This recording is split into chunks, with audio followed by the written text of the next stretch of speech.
제가 본 영화 중에, 저도 영화를 좋아하는 편인데 범죄와의 전쟁이 있어요. 여러분 보셨습니까? 굉장히 흥미롭게 재밌게 본 영화인데 영화에서 최민식 씨가 연기한 최익현이라는 인물이 있어요. 영화에서 최익현을 반달이라 그럽니다. 그 역할 아시죠? 느그서장 남촌동 살제 막 그거 내가 다 했어 막 그거 그 역할입니다. 왜 반달이냐? 반은 사업가, 반은 건달처럼 하는 거예요. 그 검사가 넌 정체가 뭐냐? 반달이니? 이렇게 물어봐요.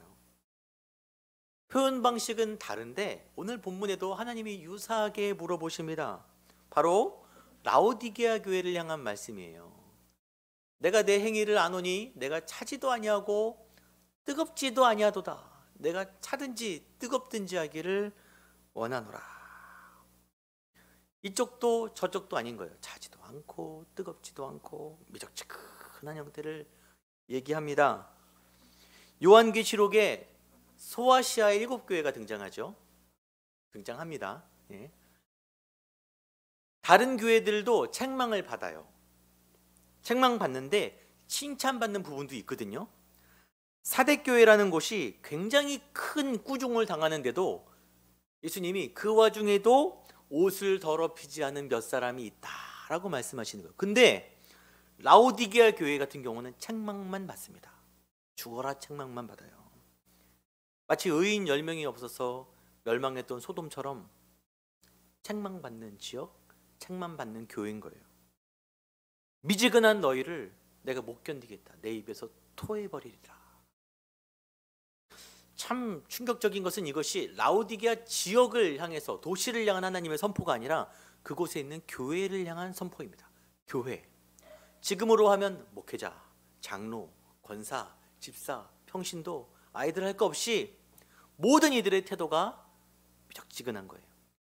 이것도 아니고 저것도 아니고.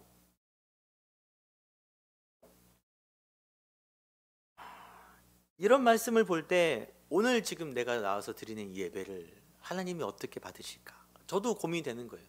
제가 설교를 하고 있지만 내가 드리는 예배를 하나님이 어떻게 받으실까? 생각해 봅니다. 걱정도 돼요.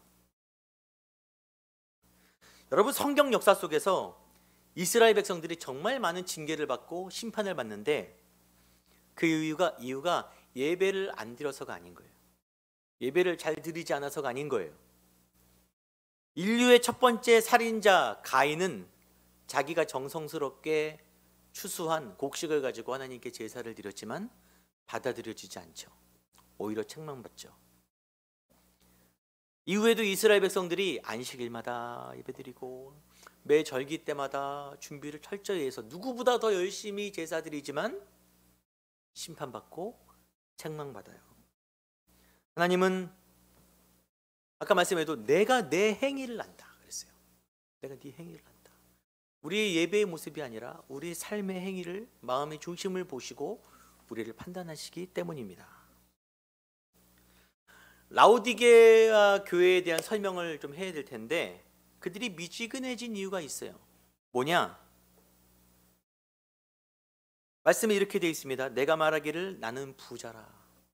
부요하여 부족한 것이 없다. 그들이 삶이 넉넉했어요. 라오디게아는 과거 아수르의 수도인 콘스텔라리움이라고 거대 도시가 있는데 그 입구에 위치한 도시입니다. 그러니까 한마디로 교통의 요지예요. 아주 중요한 사람의 왕래가 많은 도시입니다. 그렇기 때문에 무역이 발달했고요. 무역이 발달함과 따라서 금융이 발달했어요. 무역과 금융, 돈 들어오는 소리가 들리죠? 도시가 부유했어요.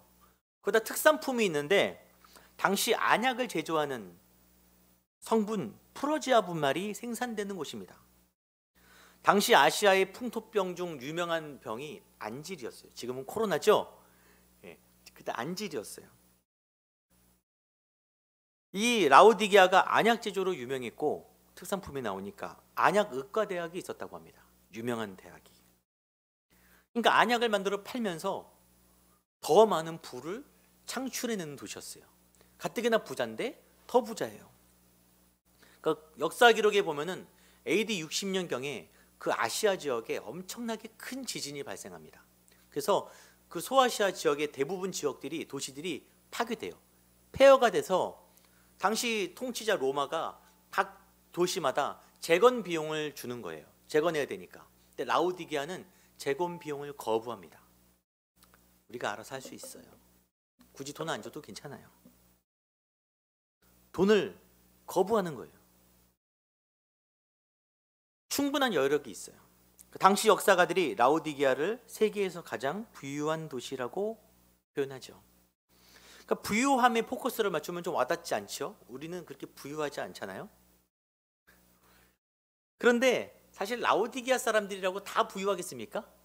우리나라가 경제 10위권 안에 뭐 7위 막 얘기 나오잖아요. 세계에서 손꼽히는 부자예요. 그렇다고 해서 우리나라 국민들이 다 부자는 아닌 거죠. 하지만 평균적으로 다 먹고 살만은 한 거예요. 우리 삶이. 집도 있고 새끼 다 먹고 밥을 못 먹진 않죠. 웬만하면 안 먹죠. 살 빼려고. 저도 그래야 되는데 계속 음식을 보면은 정신이 나갔다가 다 먹고 나 정신이 돌아오는 그런 느낌이 있어요. 오히려 그런 삶을 저희는 살고 있어요. 그들의 상황도 우리와 비슷할 거예요. 라오디게에 있는 사람들도 모두 다 손꼽히는 부자는 아니지만 다 살만한 거예요. 그러니까 일상이 풍요로워요. 어떨 만큼 풍요롭냐? 굳이 하나님이 딱히 필요하지 않을 정도로 풍요로워요. 하나님이 내 삶 가운데 크게 역사하지 않으셔도 될 만큼 그들의 일상이 그냥 살만한 거예요. 여러분, 재정적으로 독립되었기 때문에 돈이 있으면 힘이 있어요. 당시 로마 영향권에서 자유로웠습니다. 당시 기독교가 교회의 가장 큰 핍박이 뭐냐면 황제 숭배 사상이에요. 황제를 숭배해야 된다. 그래서 도시가 부유하니까 그런 숭배 사상으로부터도 자유로운 거예요. 억압이 덜해요. 원래 돈이 좀 있어야 되나 봐요. 그렇게 힘이 생기나 봐요. 근데 반대로 종교의 자유가 완전히 보장되었기 때문에 온갖 미신, 당시 막 헬라의 지역의 그런 다신 사상들이 자유롭게 성행하고 교회로 유입되는 거예요. 그래서 기독교도 세상의 풍요의 신들과 자연스럽게 융화가 됩니다. 아무도 제재하지 않으니까. 교회 안으로 세상 가치관이 막 들어와서 꼭 무슨 이상한 신, 막 부적 써야지만 미신이 아닌 거죠. 그 가치관들이 막 흘러 들어와서 짬뽕이 되는 거예요. 미지근하게 돈과 성공과 하나님을 겸하여 섬기며 살고 있었어요. 미지근함과 안약이란 이야기를 예수님이 요한계시록에 하시는데 다 지역의 문제와 연관이 있어요. 그냥 한 얘기가 아니고 그 지역 문제와 연관이 있습니다. 이 라오디게아가 식수가 부족해, 물이 부족한 곳이에요. 대륙 좀 가운데쯤에 있거든요. 물이 부족해서 물을 끌어와야 됩니다. 그래서 북쪽에 있는 히에라폴리스에서 물을 끌어오고 동쪽에 있는 골로새에서 물을 끌어요. 두 군데서. 근데 북쪽에서 끌어오는 물은 온천수입니다. 뜨거운 일반 용수로 사용하는데, 여러분 온천수 하면은 뭐가 좋죠? 온천이 피부에 좋고 건강에 좋은 물이에요. 미네랄과 모든 것들이 풍부한 그러니까 좋은 물이에요. 그리고 동쪽에서 끌어오는 물은 만년빙이 그쪽에 있는데 그 빙이 녹아서 나오는 아주 깨끗하고 시원한 청량한 미네랄 워터 흘러나오는 거예요.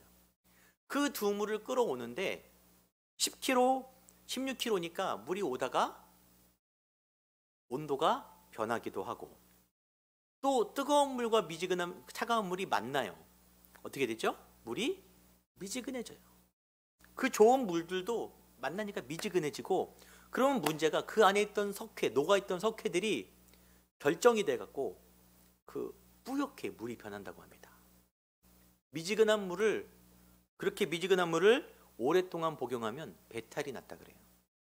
석회 물질 때문에, 병균 때문에. 그리고 그 물로 오랫동안 세수를 하면은 눈에 병이 생겼다 그래요. 안질이.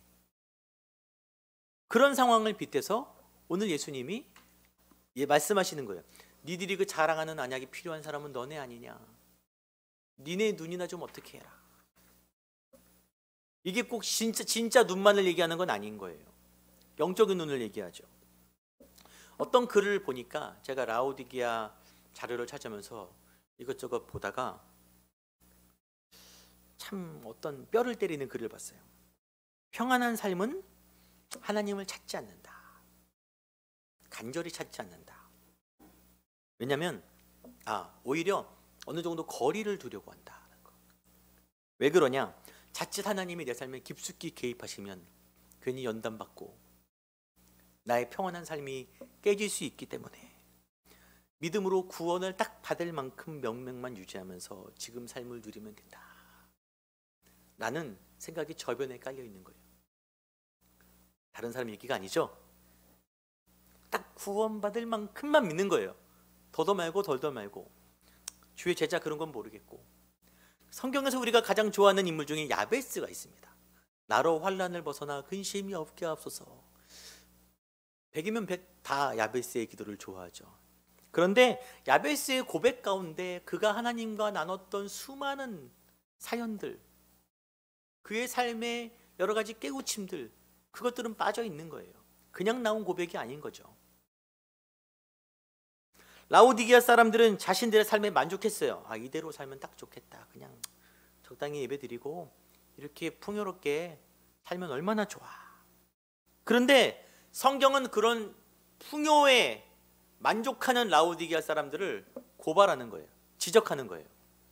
내가 말하기를 나는 부자라, 부요하고 부족한 것이 없다 하나 내 곤고한 것과 가련한 것과 가난한 것과 눈먼 것과 벌거벗은 것을 알지 못하는도다. 영적인 실상인 거예요. 너희가 지금 살만하지? 괜찮아 보이지? 나이스해 보이지? 너희 영혼이 지금 지쳐있고 너희 영혼이 가련하고 너희 영혼이 가난하지 않냐? 너희가 지금 벌거벗은 것을 너희 눈이 어두워서 보지 못하고 있지 않냐? 여러분, 이 모습은, 나의 영적인 모습은 마지막에 주님 앞에 섰을 때 낱낱이 드러납니다. 그때 까발려지는 거예요. 미리 알아야 된다 라고 말씀하시는 거예요. 벌거벗은 임금님 이야기가 있죠. 처음엔 자기도 속아서 벗었음에도 긴가민가 하는 거예요. 옆에서 입었다고 하니까 긴가민가. 그러다가 계속 방치되다가 결국 주위 사람들의 말과 자기 체면 때문에 자기가 벗었음을 인지하고 인정하지 못하게 되는 단계까지 가는 거예요. 결국 사람들의 웃음거리가 되죠. 벗었으나 입었다고 생각하고 자기도 스스로 확신이 없는 채. 요즘 세상에서 말하는 저희 기독교 교회 성도들의 이야기가 비슷합니다. 벌거벗은 임금님처럼 우리는 입었다고 생각하는데, 서로 입었다라고 얘기하는데 세상 사람들 보기에는 벗었어요. 벗은 줄도 몰라요. 얼마나 많은 웃음거리가 돼요. 자기가 계속 잘하고 있는 줄 서로 아는 거예요. 이렇게 미적지근한 너희를 내가 토해버리고 싶다. 너희가 자랑하는 안약은 너네나 발라라. 굉장히 강한 질책이죠. 성령으로 뜨겁던지 아니면 완전히 차갑게 식었음을 인정하던가, 그럼 회개라도 할 거 아니에요. 미적지근하게 이도 저도 아닌 것 같은 삶을 살면 자신뿐만 아니라 교회 공동체에도 영향을 끼쳐요. 뭘 하자 그래도, 영적으로 회복을 하자 그래도 반응이 없어요. 안 믿는 건 아닌데 반응이 없어요.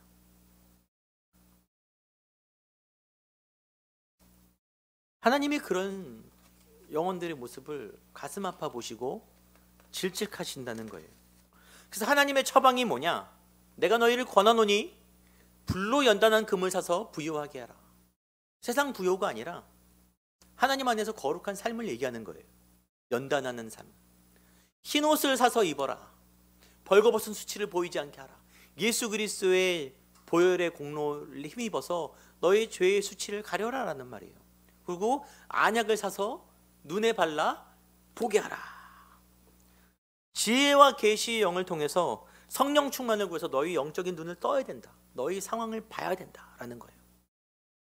성령 충만이 기도 외에 다른 방법이 있습니까? 성도들의 약은 기도밖에 없어요. 기도밖에. 말씀과 기도밖에 없습니다. 저희 집 식구들이 다 비염이 심해요. 저도 비염이 심하고 요즘은 저희 아이들과 아내가 더 심해요. 그래서 항상 약을 받습니다. 근데 약 중에 먹는 약이 있는데 코에 뿌리는 약이 있어요. 사용해 보신 적 있으십니까? 코에 구멍에 딱 집어넣고 칙칙 그러면 여기가 좀 훅 시원해지는 약이 있어요. 그 약을 의사들이 강력하게 추천합니다. 근데 약을 받을 때마다 의사도 말하고 약사도 말하는 맨날 동일한 레파토리가 있어요. 이 약은 한두 번에서는 효과가 안 납니다. 최소한 3, 4일은 지속해야 효과가 나고 꾸준히 하면은 제일 좋아요. 그렇게 좋은 약이 저희 집에 막 쌓여 있어요. 왜 쌓여 있습니까? 하다 보면 칙칙 뿌리고서 별 효과가 없으니까 안 쓰고 다음에 또 타오고 지금 너댓 개가 막 올려져 있어요.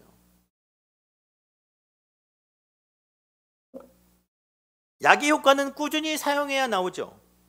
가끔 한두 번씩 나와서 좀 뜨거운 마음으로 공고한 마음으로 기도하고서 안 이루어진다고 실망하고 뒤로 제껴두는 그런 신앙생활을 이제 좀 청산하시기 바랍니다. 그런 건 없어요. 한 방에 되는 게 어디 있습니까? 여러분 사는 게 바쁘고 분주하겠지만 더 기도해야 돼요. 그래서 여러분 인생을 잘 준비하려면 진짜 기도해야 됩니다. 시간이 나서 기도하는 게 아니죠. 시간은 안 나요. 평생. 앞으로 시간 날 것 같습니까? 더 바쁘죠. 안 바쁜 때가 어디 있어요 우리가. 시간을 내서 기도해야 돼요. 혼자 안 되니까 나와서 기도해야 돼요. 웬만하면 우리 금요일에도 와서 기도해 보세요. 꾸준하게. 하나님이 역사하셔야 되지 않겠습니까? 이런 질책의 말씀을 제가 준비하는 저도 힘들었어요. 듣는 여러분도 얼마나 힘들겠습니까? 누구나 정죄감은 부담스럽죠. 근데 왜 이런 말씀 주시냐? 여러분 부모들 계신데 누구에게 가장 잔소리 많이 하죠? 자녀들한테 잔소리해요. 옆집 애는 내가 알 바 아니죠. 그냥 안타깝지만 알아서 사는 거고 내 자녀는 안 되는 거예요. 하나님이 물은 내가 사랑하는 자를 책망하여 징계하노니 우리를 사랑하셔서 포기를 안 하는 거예요. 내 모습이 미지근하고 영적으로 눈이 멀어서 자기 좋은 대로 지금 삶에 만족하며 자기 멋대로 살아가지만 꼴 보기 싫지만 토해버리고 싶지만 하나님이 우리를 사랑하시기 때문에 포기가 안 되는 거예요. 그래서 하나님이 우리를 향한 사랑의 열심을 계속 내십니다. 오늘도 사랑하시고 열심히, 내일도 열심히 우리를 사랑하시면서 말씀하시는 거예요. 너희들도 좀 열심히 해라. 열심히 좀 회개하고 열심히 기도하고 열심히 신앙생활해서 열심히 나와 동행해야 되지 않겠냐. 다시 한번 우리에게 권면하시는 거예요. 아까 우리 홍 지사님 기도하셨는데 이제 연초에 했던 다짐들이 약발이 떨어질 때가 된 거예요. 이제 2월이니까 다시 한번 열심히 좀 해라. 그리고 마지막으로 아주 유명한 말씀, 볼지어다 내가 문 밖에 서서 두드리노니 누구든지 내 음성을 듣고 문을 열면 내가 그에게로 들어가 그와 더불어 먹고 그는 나와 더불어 먹으리라. 여러분, 한 주간 이 말씀을 좀 마음에 묵상해 보시기 바랍니다. 무엇이 진짜 우리 삶을 영적으로 육적으로 평안하고 부유하게 만들 것인가 고민해 보시기 바랍니다. 어떤 한 얘기를 해드릴 텐데, 이 말씀을 설명하기 위해서 어느 나무꾼이 나무를 하다가 깊숙한 산속으로 들어갔는데 신음하고 있는 한 사람을 발견한 거예요. 사냥꾼인 줄 알고, 복장도 사냥꾼 복장이니까 자기 집에 데려다가 치료를 해줬습니다. 정성스럽게 치료를 해줬더니 깨어났어요. 깨어나고 보니까 그 나라 왕자인 거예요. 왕자가 사냥을 좋아해서 매를 잡으러 산속에 들어갔다가 낭떠러지에서 떨어져서 사경을 헤매는 걸 나무꾼이 구해준 거예요. 이 왕자의 아버지가 왕이잖아요. 왕이 나중에 다 이것을 다 알고 왕자를 찾은 후에 살해를 하기 위해서 나무꾼을 불렀습니다. 그래서 제안을 하는 거예요. 너무 고맙다. 너무 고맙다. 내가 뭘 해주면 좋겠냐? 어떻게 내가 이 은혜를 갚을 수 있을까? 돈을 달라고 하면 내가 돈을 줄 거고, 권력을 달라고 하면 내가 권력도 줄 거고, 이 나라의 땅 일부분을 떼어달라면 내가 떼어줄 거다. 말만 해라. 여러분, 뭐 고르시겠어요? 기도 같은 거죠. 뭐 고르시겠어요? 여러분, 뭐 기도하고 계십니까? 여러분, 곰곰이 생각하던 나무꾼이 지혜가 있어서 이렇게 말하는 거예요. 다른 것은 필요 없고 1년에 딱 한 번씩 왕이 저희 집에서 주무시면 참 좋겠습니다. 다 필요 없고 1년에 한 번씩 저희 집에 와주세요 라고 제안을 했어요. 왕이 알았다. 어떤 일이 벌어졌을까요? 바로 다음 날부터 공사가 시작됐습니다. 왕이 나무꾼의 집으로 가야 되기 때문에 길이 좁으면 안 되는 거예요. 길이 넓어지는 거예요. 길이. 그리고 왕이 1년에 한 번씩 자는 집이 허름하면 안 되잖아요. 건물을 지어야 되는 거예요. 나무꾼의 집이 좋은 대궐 같은, 왕이 거하는 곳이니까 대궐 같은 곳이 되는 거예요. 왕이 오면 먹어야 되죠. 사용도 해야 되죠. 좋은 주방과 좋은 숙소가 배정되는 거예요. 또 그 수많은 관리 시설들을 관리하기 위한 관리들이 파견되었습니다. 나무꾼이 일생 동안 왕처럼 살았어요. 행복하게, 다른 걱정 안 하고. 참 지혜롭죠? 여러분, 뭐 기도하십니까? 세상 왕도 하룻밤씩 머물면 이렇게 풍요로워지는데 도대체 뭘 기도하세요? 여러분, 더 부유해지기 기도하십니까? 여러분, 돈은 있다가도 없는 거 아닙니까? 있다가 없으면 더 힘들어요. 건강도 지금 건강하다고 내일 건강하란 보장도 없고, 우리 삶은 그런 것들로 채워지지 않는 거예요. 영원하신 하나님이 내 안에 거하시면 어떤 일이 과연 벌어질까요? 하나님이 정말 내 안에 온전하게 거하시면, 날마다 내가 성령 충만하고 주와 동행하면 어떤 일이 벌어질까요?